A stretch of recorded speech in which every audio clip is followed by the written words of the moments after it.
Namastê, Salam Aleikum, Saravá. Aqui é Vladimir Teixeira do nosso canal Umbanda e a sua gente, e hoje trazendo um texto de um psicólogo e estudioso cujo título é Espíritos Presos à Terra. A literatura espiritualista brasileira é farta, é riquíssima sobre o assunto, e de cara já vou dizendo que existe uma famosa série na TV americana, a missão dela é ajudar a fazerem a passagem, a travessia.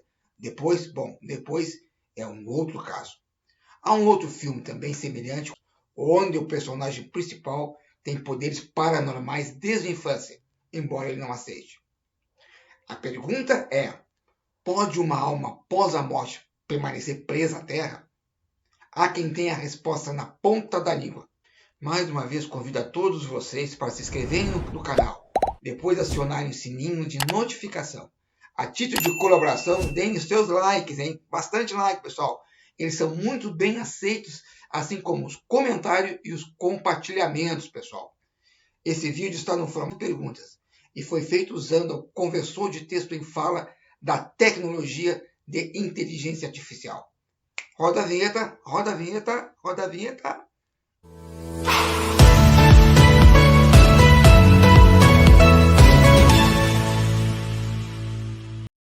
Espíritos presos à Terra. Pergunta: pode uma alma, após a morte, permanecer presa à Terra? Sim, pode. Isso acontece muitas vezes. As almas presas à Terra são pessoas que, após a morte, não conseguiram desligar-se dos seus corpos físicos e da vida que levavam. Eles permanecem envolvidos pelo magnetismo terrestre, presos ao nível da crosta planetária, e não conseguem se desprender do apego à existência que já se encerrou. Geralmente eles acreditam ainda estar vivos, e não entendem por que as pessoas não falam mais com eles. Essas almas possuem um acesso bem fácil aos encarnados, e podem mesmo se ligar psiquicamente a eles. Com isso, eles atrasam sua entrada nos planos mais sutis e permanecem em estado de perturbação e sofrimento. O médium mineiro Francisco Cândido Xavier diz o seguinte: quando o corpo é reclamado pelo sepulcro, o espírito volta à pátria de origem, e, como a natureza não dá saltos, as almas que alimentam aspirações puramente terrestres continuam no ambiente do mundo, embora sem o revestimento do corpo carnal. Seria possível a alma evoluir nesse estado de prisão? A evolução encontra-se em todos os estados e condições, mas pode-se dizer que ela é insignificante quando a alma está presa à Terra. O ser desencarnado atrasa muito seu desenvolvimento espiritual, fica quase que estagnado, é como se ele ficasse congelado ou cristalizado dentro dos parâmetros de mente e comportamento. Nesse sentido, eles tendem a repetir estereotipadamente os padrões da última personalidade e também do momento da transição. Por exemplo, um rapaz morre num acidente de carro e fica chamando pelos seus pais. Ele pode ficar invocando a presença dos pais por períodos bem longos, sem perceber que sofreu um acidente e não possui mais corpo físico. Também contribui consideravelmente para a prisão no plano da Terra uma morte rápida e trágica. A alma não tem tempo de perceber o que ocorreu e pode ficar confusa com o impacto da súbita transição. Terceira pergunta: o que a alma faz quando fica presa na Terra? Algumas vezes ela tenta realizar as mesmas atividades de quando estava encarnada, outras vezes fica próxima de parentes e amigos, tentando um contato. Em outras situações, como já dissemos, ela fica repetindo os mesmos padrões de ação e comportamento de sua última existência. Em casos não tão raros, ela fica perambulando por locais que lhe foram familiares em vida ou peregrina por locais desconhecidos. Quando isso ocorre, na maioria das vezes ela acaba se conectando com o encarnado, e participa de seus prazeres e de sua vida. Sem que o encarnado se dê conta, ela pode guiar seus pensamentos, desejos e até as principais escolhas de sua vida. Porém, o mais grave é a vampirização de energias vitais que se processa nessa conexão psíquica entre ambos. A alma presa à Terra necessita da vitalidade de pessoas para se manter no nível da crosta terrestre. Na maioria das vezes, suga as energias sem perceber o prejuízo que lhes causa. É muito triste. Podes enumerar um outro motivo da alma permanecer presa na Terra? Geralmente, o ceticismo extremo ou mesmo o dogmatismo religioso podem ser a causa do aprisionamento. Os céticos conservaram ao longo da vida as arraigadas concepções sobre a inexistência da vida após a morte, e, ao se deparar com uma realidade que negaram ao longo da existência corpórea, eles se recusam a enxergar sua nova condição. Não acreditam que possam estar mortos e ainda assim vivendo, pois sempre guardaram uma inquebrantável convicção que a morte é o encerramento definitivo da existência humana. Os céticos da vida após a morte podem experimentar duas condições mais gerais, e a primeira é um estado de perturbação pós-morte, uma firme negação de sua nova condição, o que gera confusão e até desespero.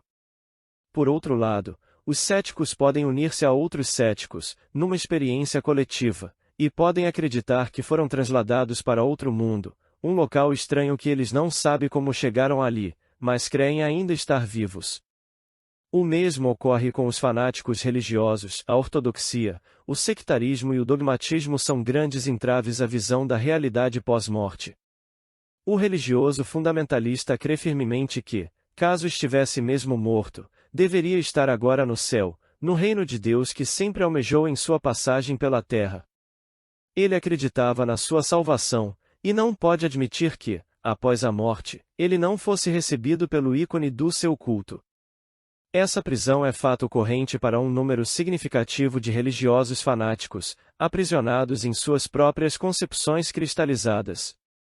Por outro lado, ele pode encontrar-se frente a frente com suas convicções religiosas, que nada mais são do que suas próprias criações mentais produzidas quando encarnados. Ele pode envolver-se nessa ilusão de suas formas de pensamento e viver de acordo com elas.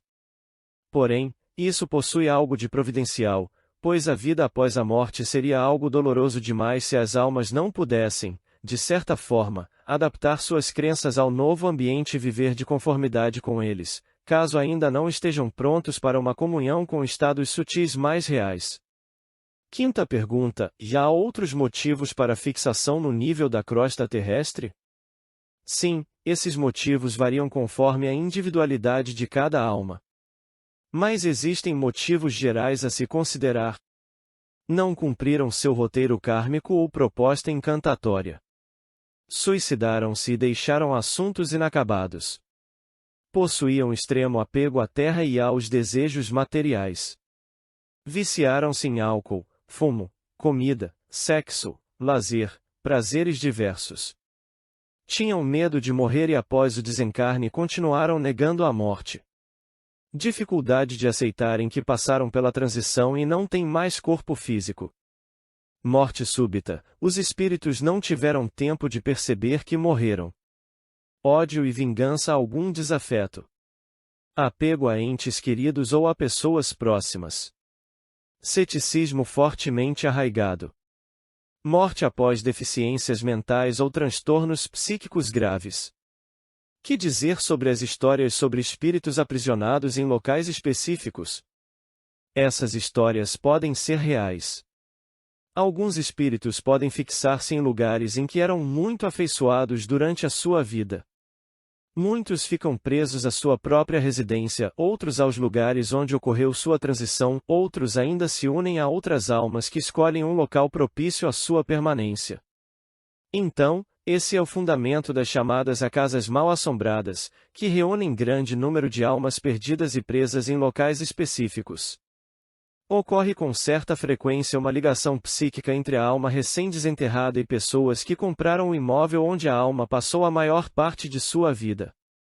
Então, pessoal, antes de mudarem de casa, seja residencial ou comercial, tratem de fazer uma limpeza espiritual, mas se por acaso não estás apto, peça para quem possa fazer.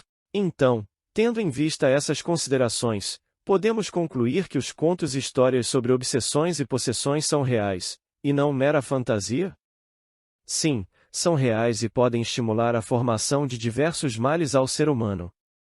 Podeis nos dar exemplos desses males causados pela ligação psíquica entre as almas presas à Terra e os encarnados? As repercussões desse processo são bem numerosas, mas podemos citar os prejuízos mais gerais. Sintomas físicos e doenças, dores, mal-estar, náusea, dor na nuca, enjoo, arrepios, tontura, cansaço excessivo, estafa. Problemas mentais, problemas de memória, desatenção, dissociação, falta de clareza, embotamento, parada do pensamento, confusão mental, ideias suicidas, despersonalização, pesadelos recorrentes, alucinações auditivas e visuais. Descontrole emocional e ansiedade, angústia, medo, irritação, depressão, tristeza, choro sem causa aparente, impulsividade. Inclinação às drogas e abuso de álcool, maconha, tabaco, drogas injetáveis, remédios. Problemas com peso, pelo estímulo à compulsão pela comida ou à perda de apetite, como obesidade, anorexia, bulimia. Problemas de relacionamento, timidez, fobia social, introversão, dificuldade de comunicação. Problemas sexuais, falta ou excesso de desejo sexual. Fechamento dos caminhos, tudo parece dar errado, oportunidades não aparecem, dificuldade de expressar nosso potencial. E a título de conhecimento, André Luiz no livro Espírito Consolador diz que o campo mental é a morada energética do espírito. Tudo isso é correto? Sim, é uma boa concepção, já que existem padrões de vibração diferentes para cada corpo, e nisso estão representados os corpos etérico, astral e mental. Porém, para efeito de melhor compreensão e simplificação, a ideia geral é essa, e a alma vai sutilizando-se cada vez mais, desprendendo-se da matéria e dos resíduos de energias mais densas. Seus veículos mais próximos ao nível da matéria vão sendo descartados para que se torne possível a expressão de veículos mais sutis. Quem é o autor Hugo Lapa? Nascido em 1977, e desde 14 anos de idade, ou seja adolescência, se interessou pelo espiritismo, esoterismo, misticismos e vidas passadas, e é formado em psicologia pela Unesa. Gratidão, Namastê, Axé.